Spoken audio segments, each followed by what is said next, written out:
2. Hey, it's live. Yay. It might be working. Hopefully, y'all can hear us. We're using a different setup tonight.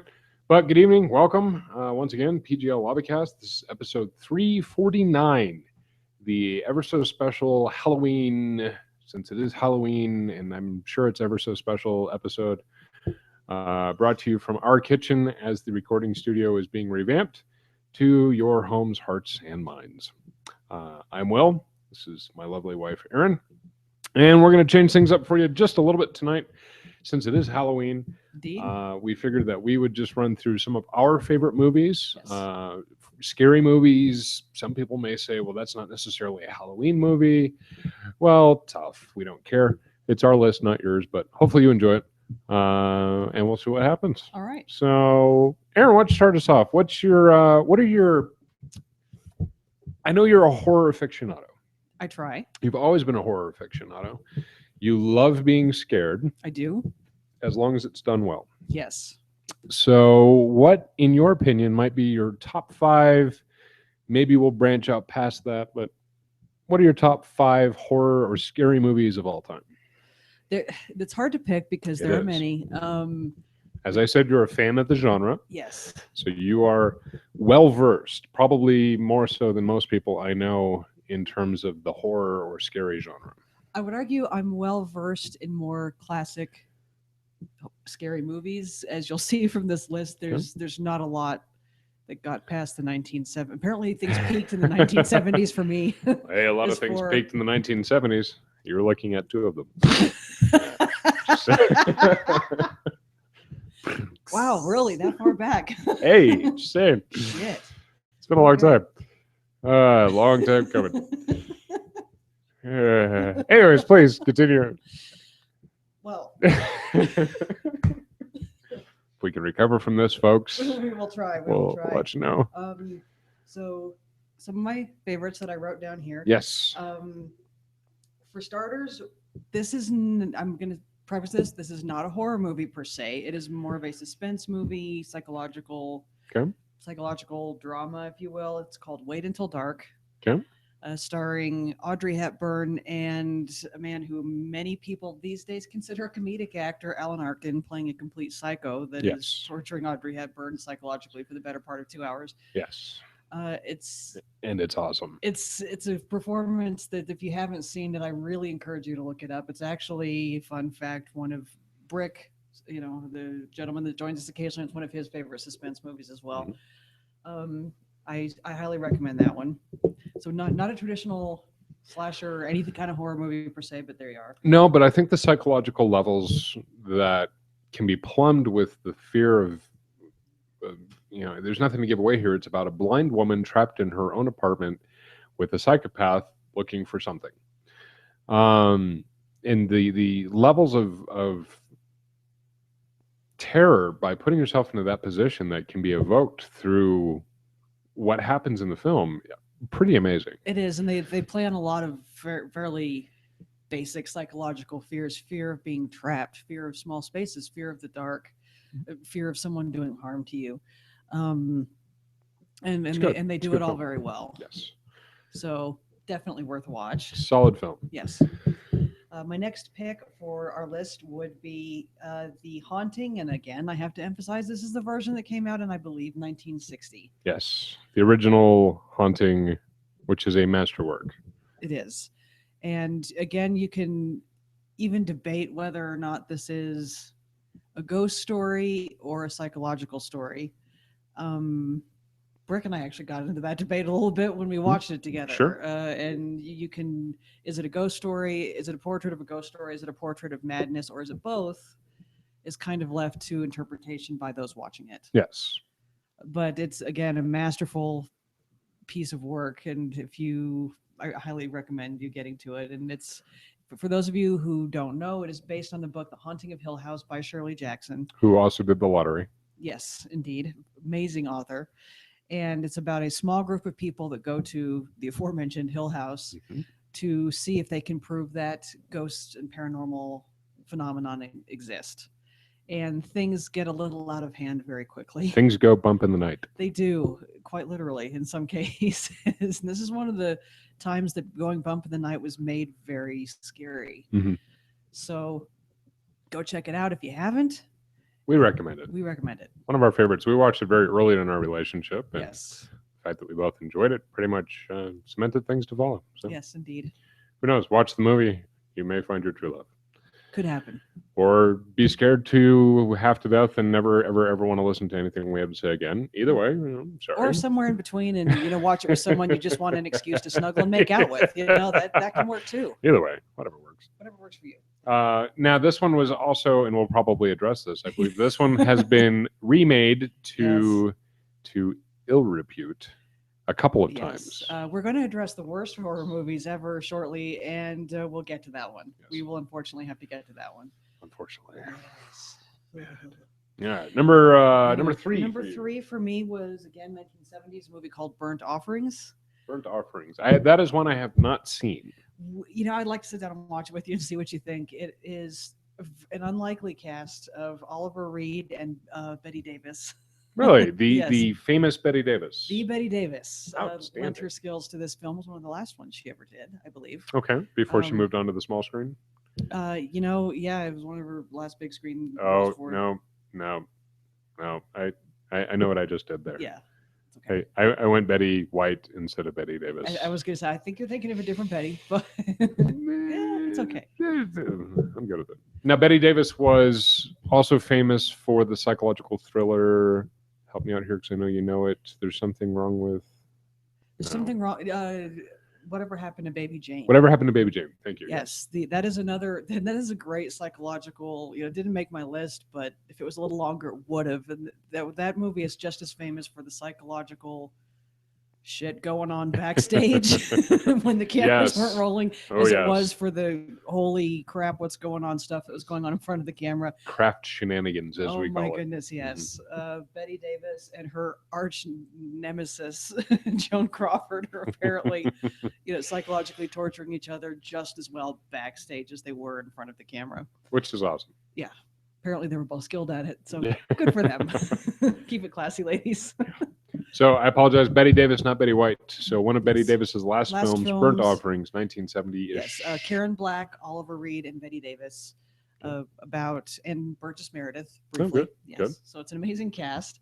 Again, about the psychological effects that a haunted house can have on a family. Kind of similar to maybe what you might see being studied in The Shining. Okay. Stephen King's or Stanley Kubrick's The Shining, either one you want to run with. Okay. And I picked that one over The Shining just because The Shining didn't give me nightmares and Burnt Offerings did. I see. Very good. Yes. All right. So number two. We are at The Ring. And now to preface, because I share sentiments regarding this is the American version. Yes. Because neither of us, after watching the American version, could bring ourselves to watch the Japanese version, because we both heard that the Japanese version was actually more intense and scarier. So I'm sure there are many people out there that are hearing us make this confession and scoffing at us because it's just the American version. You guys are weenies. But for whatever reason, the American version was plenty effective for both of us. Funny anecdote. Say, true story. Here it is. True story. So here I am floating through the hallways of Best Buy, and this is shortly after The Ring had come out. We had seen it in the theaters, and walked out of the theaters going, "Holy crap! That was one of the scariest things we'd ever seen. I can't believe that." I heard the Japanese version is worse. Blah blah blah blah blah. Here we are. Fast forward to movie release day. I'm in Best Buy, and lo and behold, I see The Ring on the shelves for sale for cheap, as a fairly cheap product for a relatively new release. And this little voice in the back of my head said, "Yeah, you like that movie, buy that." And so I did. I picked it up. I physically walked it over to the counter. I handed it to the clerk. I gave the man money. He gave me the product. I walked out of the store. I drove home. I got home and I said, "Hey, honey, I was at Best Buy and I bought The Ring." And at about that point, I paused because my wife here was giving me a very funny look. And she goes, "Why?" And I'm holding it in my hands. I'm holding it like this. And I go, I don't know. I don't know why I bought this movie. This movie terrified me. We're never going to watch this movie. And if we do, we're going to have to make copies of it and stash them in cheesy hotels all over the state. And I just don't want to go through that. That's right. It's a whole bunch of work. It is. So needless to say, I returned it to Best Buy. I think they said something about, you can only get it back for store credit. And I said, that's fine. Just take it off my hands because I will never, ever, ever, ever watch this movie again. And we never did. So I still don't know why I bought it. No clue. No idea. Makes no sense. Literally no sense. Okay. And your number one. I don't know if this is my number one, but it is in the top 5. Okay.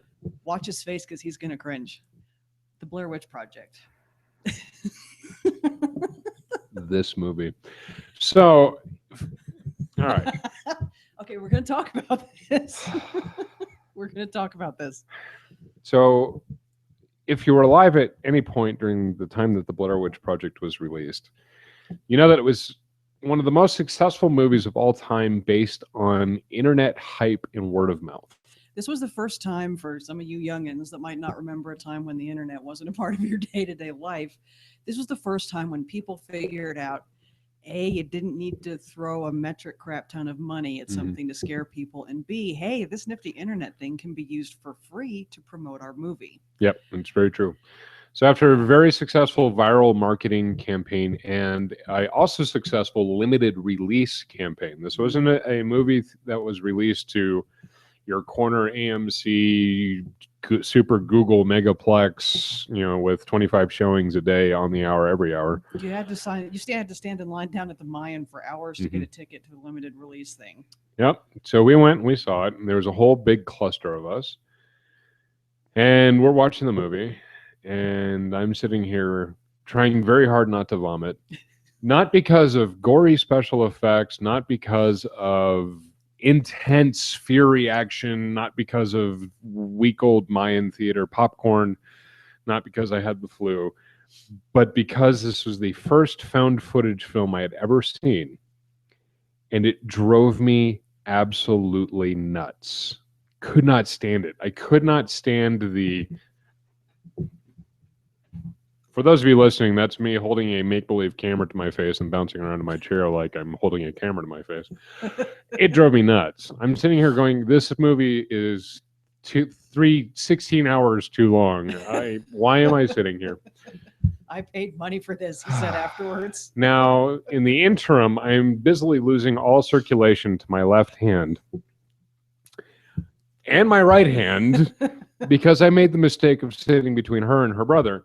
Yeah. And they're both busily trying to crush any type of blood flow, musculature, skeletal systems out of my bones. And let me just say that not only is it a good husband that will sit there and let his hand get crushed, not only by his wife, but his brother-in-law. That's a good guy. I found a good one, ladies. It's true. Not that I would have had a choice, because had I tried to pull my hand away from Andrew, he would have grabbed something else, possibly like my neck, my nose. I'm not sure. The hand was the safest option to sacrifice. True. So it's her top number one, or one of them. She was absolutely terrified. We had this long discussion afterwards about, it was so scary. And I'm sitting here going, it was so nausea inducing. And one of the few things that we disagree on. So true. And we will be talking about this again in a second when we get to our worst movies list. You'll see this one again. You will see this one again. And at that point, it'll probably be me talking about how good it is, since you just took my awesome movies. I took all your thunder. It sucks. Thunder is mine. Sam. That's right. So. Sorry, I did that wrong. Con. Yes. We're cracking ourselves up here. Yeah, it's all right. As I look down at the counter down on the bottom right, it's fine. Okay. Well, those are some of my best. Those are some of your best. Popped into my head, the ones that kept me up. And another little anecdote, folks. A couple years ago, when this one was deployed, I decided around Halloween time that I should watch a bunch of scary movies. Good plan. And it was nighttime. I was alone. And I'm not counting the cat here, because you just don't count the cat when you need help. And I watched the Blair Witch Project again by myself. Now, that's one of those movies that's never going to be as scary again as it is the first time you watch it. It still creeped me out a lot, though, when I wound up doing a full sweep of the basement to make sure the witch wasn't down there, and then calling Brick and saying, "Why did I do this?" Because I knew Brick would laugh at me the least. True story. Brick said when he did that same thing a mere 2 weeks previously, he not only did a full sweep of his apartment, but checked the front yard for little totems. So I felt a little better. Nice. Felt a little better. Nice. I seem to have lost my list. I will find your list for you. I broke my list. You didn't break the list. Your list is right next to my list. I was being lazy and didn't make a separate list. No wonder I couldn't find it. Where's the list that you made, darling? Oh, wait. It's here in my phone because I made the list. Well, yeah, I typed the list. I didn't make the list. I typed the list. Right. I was receptionist to the list. Yes. You Shut up and read your list. All right. I was going to make a joke about dictation, but it's a family show. Maybe he was dictating. All right. So my top 5. I'm going to start off with something that most people don't consider a horror movie, but I disagree because I think if you ask any number of people that saw the original run of this movie in theaters, they will tell you about having problems going back to the beach and swimming. That movie, of course, being Jaws. Indeed. The masterpiece that it became for having such a piece of crap special effect that never worked, that they had to shoot an entire movie without ever actually seeing it, turned it into a very, very, very successful horror film. It's really the fear of the unknown. It's the fear of the deep. It's the fear of, as Grant Imahara would say in one of the Mythbusters episodes regarding sharks in the open water, something just touched my foot. So I'm going to start my list off with that. Of course, anything else after that is crap. Don't watch them. You'll make yourself sad. We'll address that when we get to our worst list as well. Also true. So watch the original Jaws. The original Jaws is fantastic. Of course, if you're out there and you've never actually seen the original Jaws, why are you watching this show? You apparently need to go get some education. Right? Let's see. My next one would be Stir of Echoes. And this is another one that a lot of people had a very mixed reaction to. She thought it was okay. It was all right. It's fine.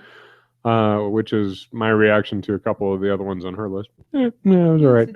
For whatever reason, this stupid movie, starring Kevin Bacon, and a variety of other people, and it is based on a short story by one of our favorite authors, whose name I also can't remember at the moment. Richard Matheson. Richard Matheson, thank you. And if you decide to hunt down the book for many of these suggestions, very different. The Haunting of Hill House by Shirley Jackson, very close to the source material, actually, for that first movie. I think they took the title, perhaps. Well, yeah. From the book. Yeah. And maybe the idea of a ghost. Yes. The idea of a ghost of a girl. Outside of that, that's about it. Quite literally, there's nothing else in common. Yeah. But if you haven't read any Richard Matheson stories, again, why are you listening to us? Go get yourself educated. Go hit the library. Richard Matheson, you'll find, has been a source of filmic inspiration for virtually hundreds of projects out there. And if you're sitting at home saying, well, geez, I'm pretty sure I haven't seen any of his stuff, we can guarantee you have. If you have seen The Twilight Zone, you've seen multiple works of his. The famous Nightmare at 10,000 Feet, where William Shatner is doing battle with a gremlin on the wing of the plane. That's a Richard Matheson. That's a Richard Matheson. I Am Legend is a Richard Matheson. This comes from a Richard Matheson story. Yep. And the movie is terrible compared to the book. So if you're going to do something that's a little closer to the source material, you might want to hit Omega Man, this 1970s version with Charlton Heston. Wasn't bad.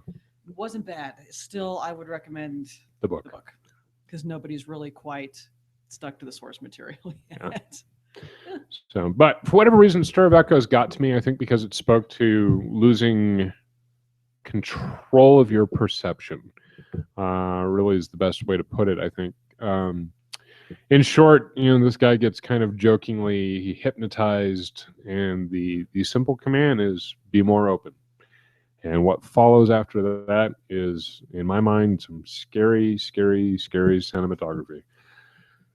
She can attest to it. She had bruises, lost all feeling in her hand. Yeah, still has marks on her arm. This was like 10 years ago that this movie came out. My leg has never, is my left leg's never terrifying. quite been the same after that. Truly, actually printing, onto my leg, Yeah. and which is actually, he doesn't get scared as easily as I do. So it was actually kind of a fantastic experience for both of us, I think. Stir of Echoes, Kevin Bacon recommended. Number 3 for me, of course, is The Ring, as we just discussed with the funny anecdote. Ha ha ha! Look, Best Buy for sale. Why did I do this? I'm stupid. Again, I'm going to move on to my number 2. This is also not traditionally considered a horror movie. It's very much considered science fiction. And with those 2 simple words, most people will probably guess that I'm talking about the original Alien. I think that Alien is one of the most terrifying movies probably out there. I remember watching it as a small child over at my cousin's house in Chicago, and probably, admittedly, too small to be watching that caliber of movie. And it was terrifying. The simple fact that you're stuck in a tin can in the middle of the cold vacuum of space with something that's going to not only eat you, but possibly impregnate you with its own spawn is, of course, fairly disturbing. The psychological terror alone for me in that movie really capsulizes and concretes its place at number 2 for me. Really, truly a good call, and that's a classic. And again, you can argue all day long about whether or not It's horror. It's sci-fi. it's sci-fi. No one cares. It's scary. It's scary, exactly. It's going to scare the snot out of you, and if it doesn't, there's something really wrong with you. Yeah. My number 1. I'm going to move on to my number 1, and this is my number 1 for the week, really, because it facilitates between, I would say, The Omen and this film. They both deal, in a way, with demonic possession and the devil. Of course, with that, you know that I'm talking about The Exorcist with young Miss Linda Blair. Really, for me, it's the unedited version that they released back to the theaters a little while later again. I know that I've seen the original. I've seen the uncut version that they re-released. The uncut version for me is definitely a little bit more terrifying, just because it's a little bit more carnal. It's a little bit more shocking, and they tuned up and touched up some of the special effects to really help sell the whole idea. But the very first time you see little Reagan's head spin around, that's something else. It's something that hadn't been seen in film, and hadn't been successful in film, other than saying, well, that's quite obviously a doll. But the stuff that they added with the uncut version, especially with her creeping down the stairs, ugh, it's gross. It's horrible. It gives me shivers just thinking about it. Popcorn flying around that theater. Modern day audience that thought, oh, well, we're just seeing this re-release in the theater. It'll be interesting. It's the same thing, but it'll be nice to see it on the big screen. Mm-hmm. Oh, forget that. We were it was wrapped fantastic. around each other's heads like Sylvester the Cat and that damn Looney Tunes cartoon. It got us. So, it was good. It was very good. So if you can hunt it down, watch the uncut, unedited version. Like I said, I kind of facilitate between that and The Omen. Little Damien has a special spot in my heart for just his cold, detached, sociopathic performance throughout the entire film. He's really you, Damien. Yeah, splat. He's really just kind of a witness to his own ascendant kingdom, if you will. So those are our favorites. We'll move from our favorites to our least favorite, because every list needs balance. Thus we achieve karmic harmony. Indeed. Or something. Feng shui. You might be overthinking this a little bit. Most likely. But run with it. Okay? Yeah, just go with it. Trust me, you've got nothing better to do. Maybe. You probably have a lot better Never to do. mind. But how about this? These are movies to avoid unless you're looking for a laugh. Let's go with that. And we will clarify, definitely, if these are funny, awful, or just, oh crap, why are we even watching this awful? Yeah. We will do you that favor. Yes. So my list for the worst, we're going to start off with a little movie called People Under the Stairs. Wes Craven. Wes Craven, not at his best. Not at his best. Yeah, I was going to say, Wes Craven can do some really interesting. He can do some very good stuff. Well, he could. He could. Yeah, he could. He's gone now. But miss you, Wes. Anyways, People Under the Stairs. What's the premise? premise is a young man see the title. Young man starts realizing that there's People something under the wrong, stairs. under the stairs in a house.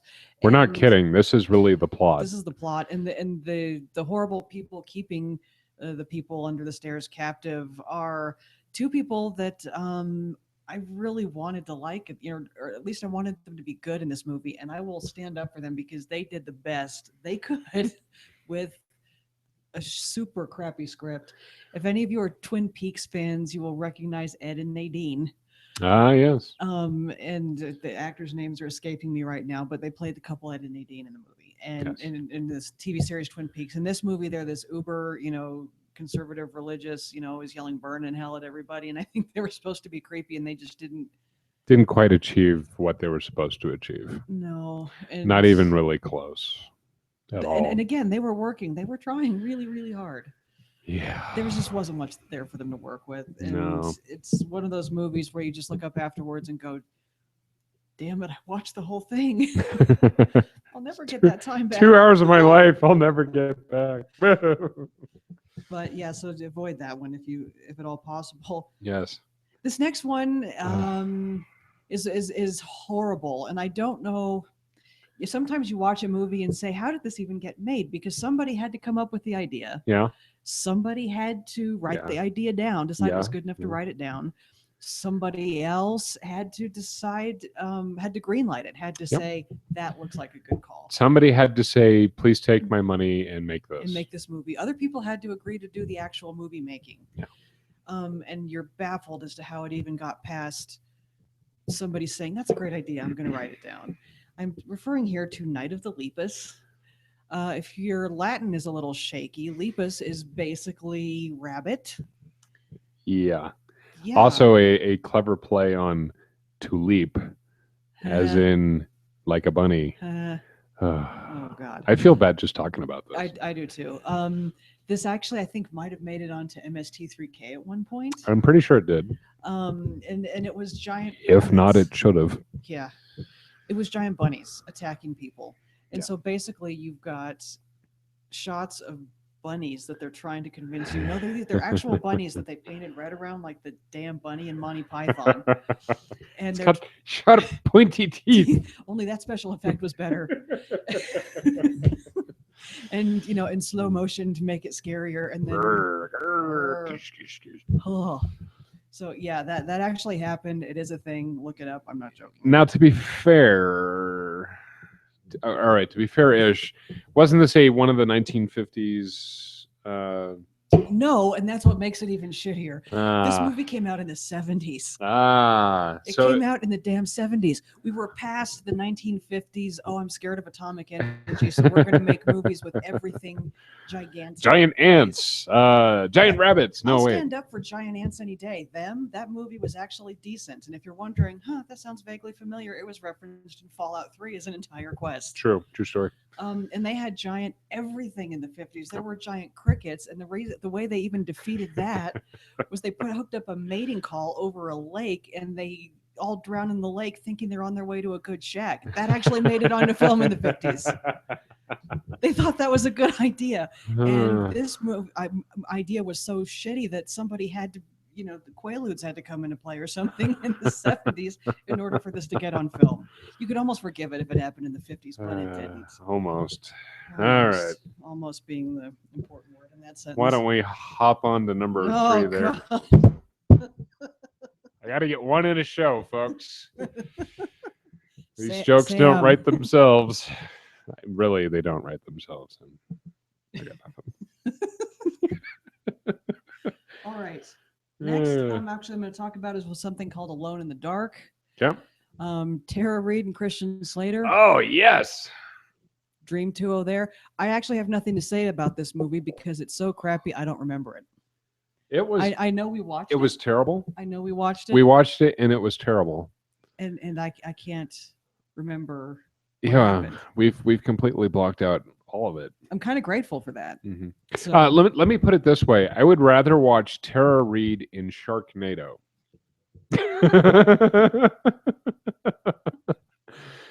You all right there? It'll come out of my myself. Sure, it's fine. Sure, it's fine. Hey, at least it's cherry 7-Up. Could have been worse. From the tingling up from the, It's the bubbles. now the bubbles. The I'm bubbles. not so sure. Okay. I would rather watch Tara Reid in Sharknado 20 times a day than revisit Alone in the Dark. Wow, is it that bad? It's that bad. Wow. Yeah. No wonder I don't remember it. Yeah. My brain loves me. Yeah, your brain is very generous. Awesome. Okay. We have arrived at the moment we said we would earlier, where we have to talk about The Haunting, the remake. The Haunting, the remake, starring a fairly decent cast. Yeah, it's a good cast. Which makes us sad. Liam Neeson. Lily Taylor, who's a fantastic actress. Wonderful actress. Catherine Zeta-Jones. Who's a good actress. And Owen Wilson, who was there. Yeah. With his nose. With the awesome cast. Yeah. And Owen, you're a funny guy. We love you, man, but we're not sure what you were doing here. Not at all. Anyway, yeah, it's the trailers looked fantastic. The trailers were scary as hell.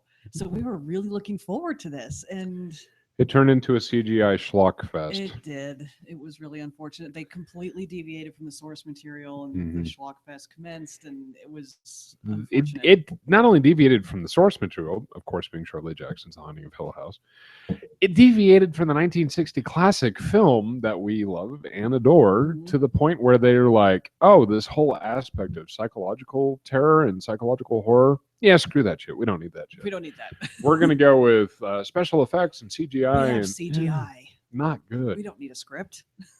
And we've got Owen Wilson. There you go. And it was, they had an opportunity to do something good with it, and they didn't. Yeah. Unfortunately. Yeah.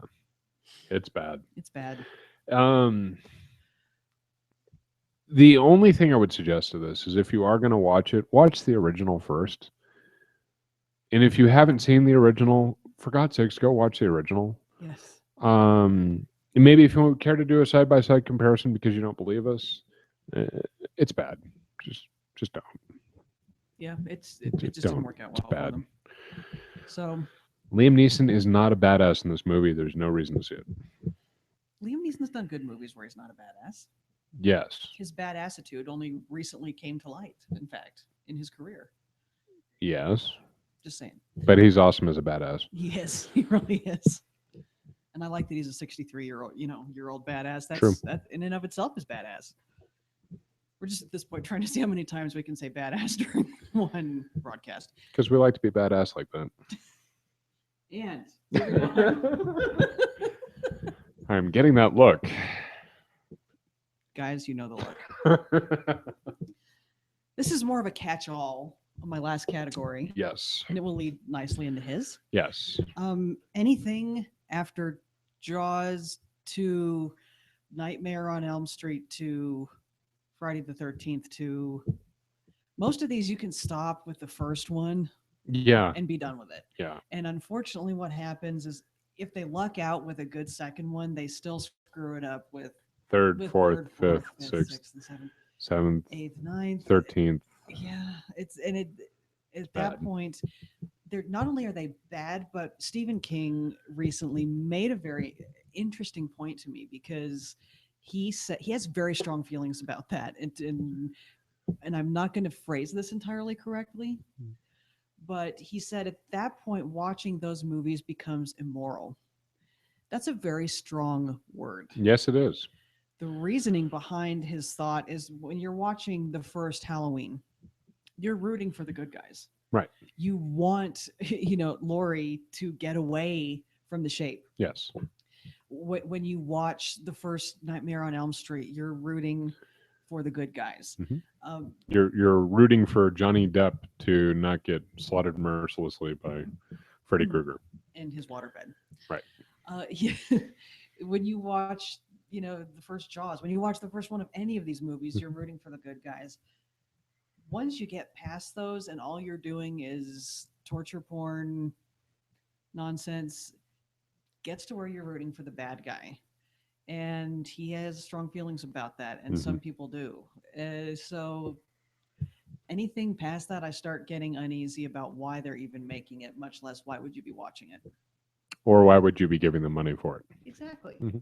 So that just kind of wraps up my list. Now, I have one caveat. There's always a few caveats. There's always to a this, caveat. yeah. Well done remakes of Mhm. successful horror franchises are worth the watch. For example, Halloween by Rob Zombie, Yes. Halloween 2 by Rob Zombie. Mhm. But notice that Rob Zombie killed off the shape in order to prevent his franchise from becoming that which we all, well, know. Yes. And he again had very Halloween strong 25 feelings. or whatever it was. Yeah, he made that very clear. He had no intention, no matter how much money was thrown at him, of screwing it Mhm. up a second time around like they did the first time. Right. By continuing to produce crap films just to turn a buck. Right. My other caveat is Jason 10, Jason in Space, which is really hard to say with a straight face. But the one sequence where he gets trapped in the holodeck and he's swinging the girl in the sleeping bag up against the tree, and that scene is worth watching. The rest of the movie is terrible. Don't waste your time. But that scene where he's on a kill crazy distracted rampage back in Crystal Lake via the hologram and the fake shenanigans that go with it, it's comedy. It's comedy. If you need a good laugh, I recommend it. One more caveat. I'm going Caveat to my caveat. Caveat to the caveat. I'm going to bring up a movie once again, kind of getting back to that similar time frame that we've already mentioned is apparently my favorite. Mhm. There was a movie that came out, I'm wanting to say in 1979, 1980. Probably should have made it onto this list, called Prophecy. Let us not confuse this with the Christopher Walken, Angels versus Doubles. Yeah, Angels versus Humans, 1990s movies, which were entertaining. Yes. If you haven't seen those, I recommend at least the first one. Maybe the second one. Maybe the second one. Not the third one. And even the third one, I have to stand up for a little bit just because I like Vincent Spano. But really, they could have just cut it off at the first one, and we would have been fine. It would have been fine. But not to confuse it with that one. This one is a movie. I think they were trying to do a movie with a cause. Bad old pollution is making mutated monsters in the main woods. And it's awful, and it again kind of degenerates into unfortunate comedy. And but there's one scene that unintentionally made me laugh out loud, and again it involves sleeping bags, which is why this popped into my head. And it's the monster wings somebody in a sleeping bag into a tree or a rock, and apparently they couldn't come up with a good way to do it, so they just threw a bag of feathers at the rock in the cutscene. So that it just goes. It looks like the monster got into a pillow fight as opposed to throwing somebody into spoof. Yeah. Again, one of those moments where you shouldn't be laughing, but you do. But you do. There you go. Because it's funny. It's kind of funny. Because it's funny. All right. My top 5 least favorite horror films of all times. I'm going to start off with The Blair Witch Project for reasons I've already discussed. Now for the counter argument. Take it away. Why do you disagree with my assertion that this is one of the most annoying movies ever made? Well, I don't think the shaky camera bothered me the same way it did you. Okay. For starters. Right, which is a huge part of it, because to this day I still don't care for found footage films. Cloverfield annoyed me. It annoyed me too. The only other things annoyed me. Respectable moment I think Cloverfield had, honestly, was when they were in the tunnels. Yes, and the subway, the little thing. Subway sequence. That I'll stand up for that. That was effective. That was effective. But by and large, I'm not a huge fan of found footage either. But I really enjoyed this one, and maybe it was because it was a new thing. I know that another argument that some people have made as to why they didn't like this movie was the cursing. The amount of cursing bothered some people. Yeah, it doesn't bother me. It doesn't bother me a bit. And we studied theater in college. We cursed a lot. We censor ourselves quite a bit for these shows. We do. We've been told to know. It's an effort. Terms. An effort, I tell you. And we're going through it right now. Yeah. evidenced by the fact that we both completely just derailed. So yeah, the cursing was cursing bad. That was the Cursing, large part of the reason it language, got its rating. language. Actually, was because you Right. don't see anything. Just another part of the problem. Yeah, I'm so good. that's I'm another. alright. I'm alright. Deep breath, deep breath. I'm okay. I think it was there were several ideas that creeped me out in this film. You know, you're out on your own in the woods with no real way to defend yourself. You aren't sure what's after you, and you can't. How do you fight back against something like that?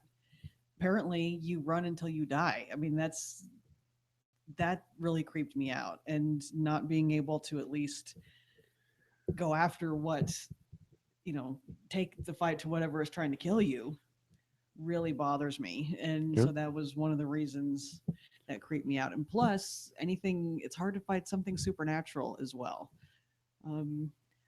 I can shoot a serial killer. Yeah. Doesn't mean they're not scary, but I've at least got a chance against that. True. It's harder, the harder thing to deal with a ghost that you can't take a swing at. All right. So that was another reason that I thought that one was creepy. Yeah, see, and I just keep falling back to the Family Guy take on it, where Brian is Brian the dog is working as a seeing eye dog for a blind person. They go see the Blair Witch Project, and he's sitting there narrating it, and it's something about a map. Nobody looks impressed. This is one of the better Family Guy moments, or pop culture moments there. Yeah. So yeah, I mean, this is a clear example of what, and there's dissertations about this. There's the whole 9 yards. But studies what scares what scares different people are it's very different. Sure. Everybody has different chinks in their psychological armor, and everybody needs something different to kind of poke at it with a stick. And clearly, or a stick shape. See what you did there. So anyway, that's one of the many reasons I thought it was an interesting backstory. And if you haven't seen the Blair Witch Project and you're going to do it, basically another thing that they did at the time that really hooked people into this was they put a documentary on the Sci-Fi Channel that they kind of touted as a true life, backstory to this movie. That, if anything, was as scary as the movie in a lot of ways, and less jiggly camera work. Yes. So, like I said, their marketing campaign was brilliant. I don't criticize the concept. I don't criticize the marketing campaign. I don't criticize the idea. I don't criticize the reception. You just didn't like the execution. I just didn't like it. It annoyed me. So. All right, moving on. Let's see. House of the Dead. This is one of those movies. And I really could probably lump a number in here. For the most part, I have not seen a horror movie franchise based on a video game, with one exception, which I'll address momentarily, be successful. House of the Dead is abysmal. It made me sad that I watched it, and I didn't even pay to see it. The only exception that I will grant is Resident Evil, but I do not consider Resident Evil to be a horror movie. There's nothing scary about it. For me, it is a action adventure film. And Resident Evil 2, and then everything else went downhill, as we've discussed. Don't watch anything after the second one. House of the Dead was abysmal. It's god-awful. Waste of the digital film that it was printed on, if that's even such a thing. It is. That movie proves it. I agree with the Haunting remake. I agree with Alone in the Dark. I agree with anything after number 2. I will add a recent watch. Caught this on Showtime Extreme because it is October. I'm not a proud man. Sometimes the remote's too far away, and I really don't feel like finding it. Sometimes it's just out of reach. My Jedi mind powers are not working. We've tried to get the cat to bring it to us, and she won't fetch. We've tried. So sometimes I find myself stuck. I find myself stuck watching a terrible movie. So a terrible movie, which violated a number of my normal rules for watching a movie. I caught 95% of the other day, and it was called Frankenstein's Army. The premise of Frankenstein's Army, for those of you too lazy to IMDb, is during World War II, a group of Russian soldiers, including a cameraman, found footage, violation number 1, are advancing ahead of the Red Army push into Germany, and they are diverted on a top secret mission for the Kremlin, which is to go find Dr. Frankenstein. Ooh, sounds exciting. Who is creating an army of undead zombots. Now you ask, what on earth is a zombot? A zombot is an undead construction cobbled together with machinery. For example, one of the zombot creations is a plane propeller torso that spins around, and to defeat it, they have to unplug the fuel supply, and then it explodes. It's bad. For those of you at home, It's really bad. they're listening to this and not watching it. I just spent the last few seconds of that explanation just staring at my husband in. I said I'm not a proud man. I also have no shame. It's abysmal. It might be really entertaining if you're on any number of illegal or overly prescribed legal substances. If you find yourself with altered mental status. If you're playing a game with shots, maybe. Yeah. It might actually make a good drinking game. Okay. It's awful. It's not even like worth a laugh awful. No, it's never mind then. It's bad. Don't do it. Let's see. Yeah. Those are them, kids. Them's the facts. The best of the best and the worst of the worst. And you know what? There's always, like we just said, what scares people is very personal. Mm-hmm. And there's, for a genre that seems to attract a lot of dreck and is easily exploitable, yes, there's still a lot of good stuff out there. Mm-hmm. And we didn't touch on everything, you know, and it's good horror movies have gone back to Silent Era. You've got The Cabinet of Dr. Caligari. You've got Nosferatu. You've got Nosferatu, which is still an amazingly creepy film. You've got Freaks in the 1930s, which was actually a banned film up until very, very recently. Yep. Things in the 1950s, you know, we didn't talk about Psycho. We didn't. There's several things we didn't talk about. We didn't talk about classics. We didn't talk about even modern low-budget indie films like Session 9. Session 9 is if you haven't seen that, go out and see it. It's an amazing film. Usually on Netflix. David Caruso, no sunglasses shenanigans. Yeah, not being David Caruso, which is a pleasant change. Yeah, it is. And there's a lot of good stuff out there that you can dig up. So just because there's a lot George of bad Romero, stuff, there's a lot of good stuff too. Evil Dead. Lots of classics. Indeed. So, speaking of which, hey, it's Halloween. Showing tonight, Ash versus the Evil Dead. We're excited. We can't wait to see it. It may suck, but it's Bruce Campbell as Ash. It's Bruce Who Campbell cares? as Ash. We don't care. Let it be fantastic. Let it be as fantastic as it will be. Yes. Let's see. American Horror Story Hotel is still continuing on. The updated saga of H.H. Monroe's. That's probably not the right name. I think you're thinking H.H. Holmes. H.H. Holmes. That's who I was. Triple H. H.H. Holmes, the Murder Castle a la Chicago World Fair.